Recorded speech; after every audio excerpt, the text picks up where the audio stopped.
আসসালামু আলাইকুম। সবাই কেমন আছেন? আশা করি ভালো আছেন। আলহামদুলিল্লাহ আমরা ভালো আছি।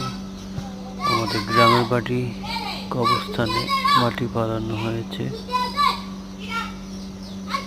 কবরস্থানে মাটি ভেঙে যাচ্ছে, তাই কবরস্থানে মাটি ফালানো হয়েছে। এটা হলো আমার বাবার কবর, আমার আব্বুর কবর। আমার আব্বুর জন্য সবাই দোয়া করবেন, আল্লাহ যেন তাকে জান্নাত নসিব করে।